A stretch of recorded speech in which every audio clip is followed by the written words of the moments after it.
कितना बड़ा तनाव है, क्यों पालना चाहिए। तो मैं कुछ सूत्रों में आपको बात बताता हूं।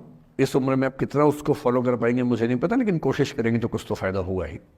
पहला सूत्र मेरा आप लोगों के लिए ये है कि जब आप किसी को पसंद करें और वो आपको पसंद ना करे तो टेंशन नहीं लेनी है, तेजाब तो नहीं उठाना है। ठीक, कई लोग इस मूड में रहते हैं, मुझे पसंद नहीं करेगी, मुझे, मैं राजा हूं, मैं नवाब हूं, मुझे पसंद नहीं करेगी। अरे तू क्या है भाई, नहीं पसंद हो तो नहीं पसंद हो, ये क्या बात हुई।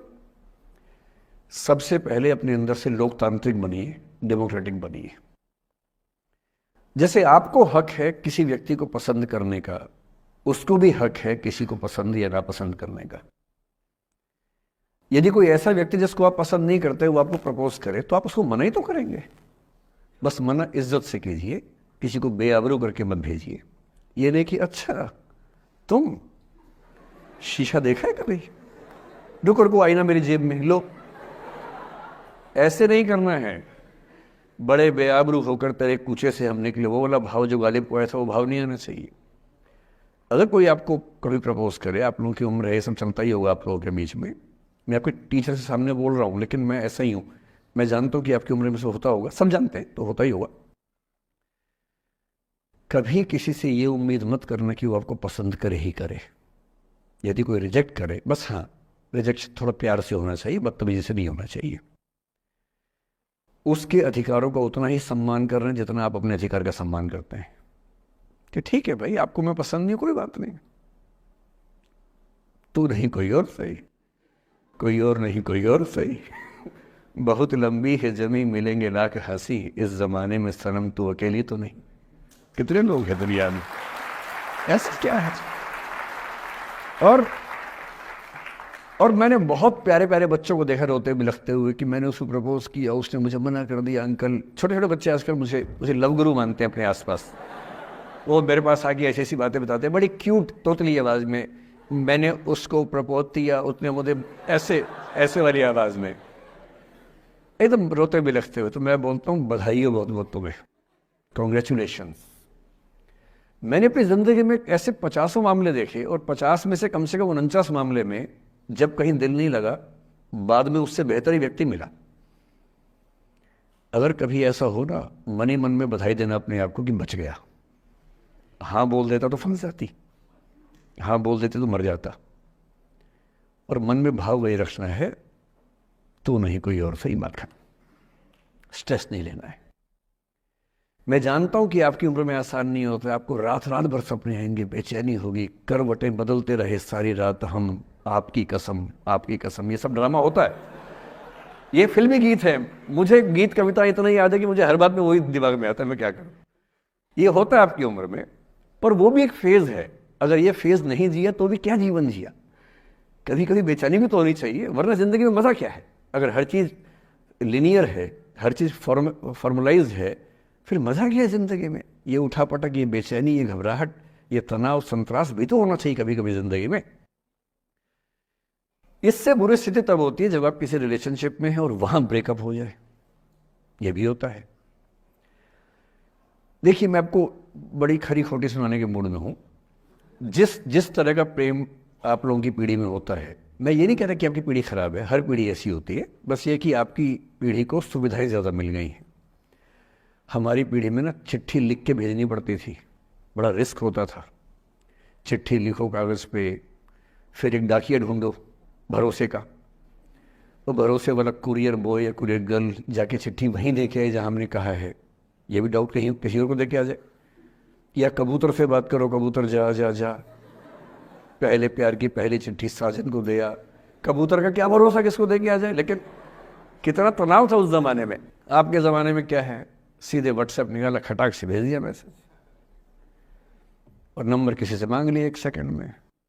नंबर भी नहीं देना है तो किसी, कौन कौन सी ऐप होती है, मैंने सुना कुछ और ऐप्स होती है, मेरा नंबर वाली भी होती है, इंस्टा होता है, एक और भी तो कोई होती है वो जिसमें कार्टून जैसा मुंह बन जाता है, स्नैपचैट। हाँ, स्नैपचैट पे चले गए, मैंने सुना है कि उसमें नंबर भी नहीं देना पड़ता है, ऐसा कुछ चक्कर है, वहाँ ढूंढ लिया। किसी को कुछ कन्वे करना इतना आसान दुनिया में कभी नहीं हुआ था जितना आज आसान है।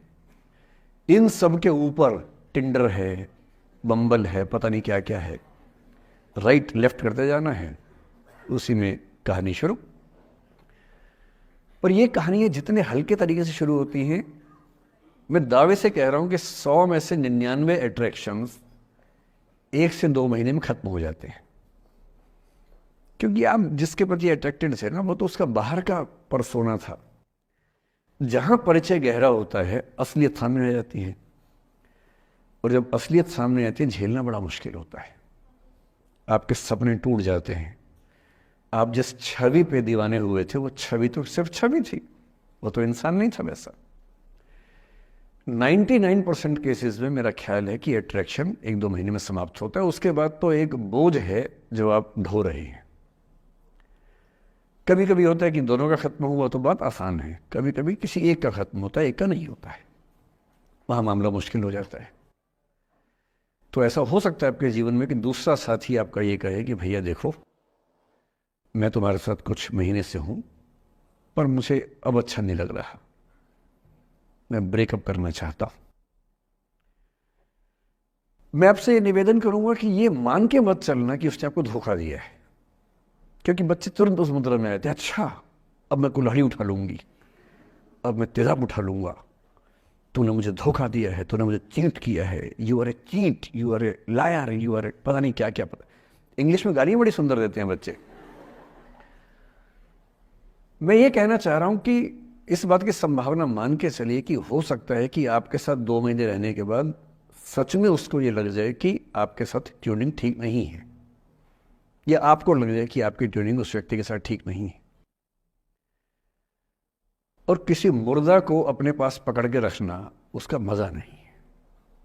आप किसी को बांध तो लेंगे, पर जब उसका दिल आपके पास है ही नहीं, दिल विहीन लाश अपने पास टिका के रखना, एक मुर्दे को बांध के रखना, इससे बेहतर है जाने दो।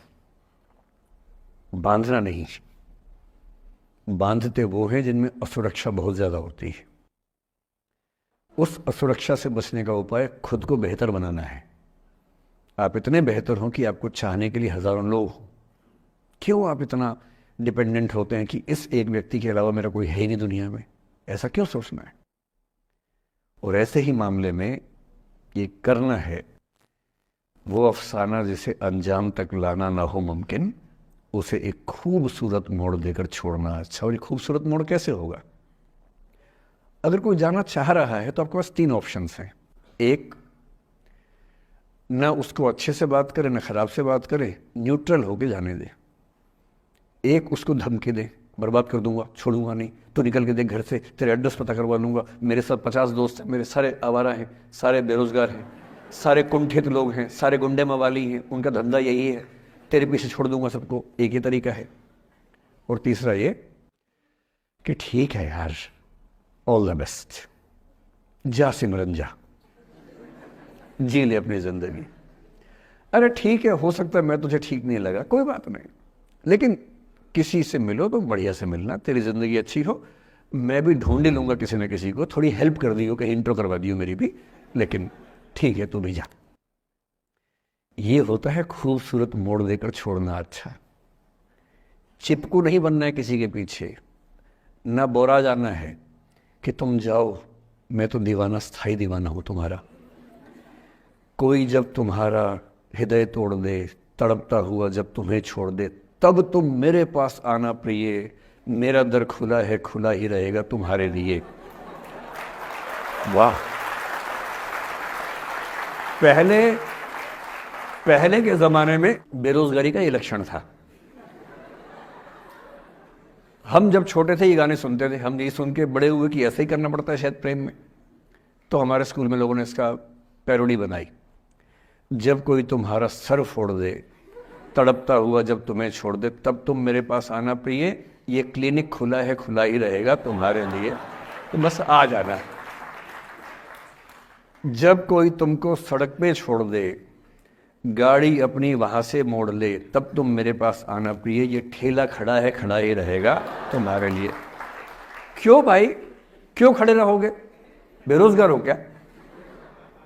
अरे ठीक, जा सिमरन जा, जी ले, और मैं भी जा रहा हूं जीने के लिए। ये दीवाना नहीं बनना है कि तुम मतलब मुझे ना चाहो तो कोई बात नहीं, किसी और को चाहोगी तो मुश्किल होगी। अजीब हाल है यार। तुम ठेकेदार हो कि तेरा ठेका मेरे पास है, नहीं तो किसी के पास नहीं है। अजीब हाल है। अरे ठीक है भाई, उसकी जिंदगी है, जीने दो उसको। क्यों किसी की जिंदगी में इतना हावी होने का प्रयास करना है?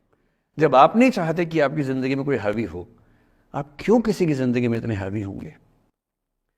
और जब बहुत दर्द हो ना, हमेशा दूसरे के पर्सपेक्टिव से भी सोच के देखिए कि उसको ऐसा क्यों करना पड़ा। क्या पता कोई मजबूरी हो।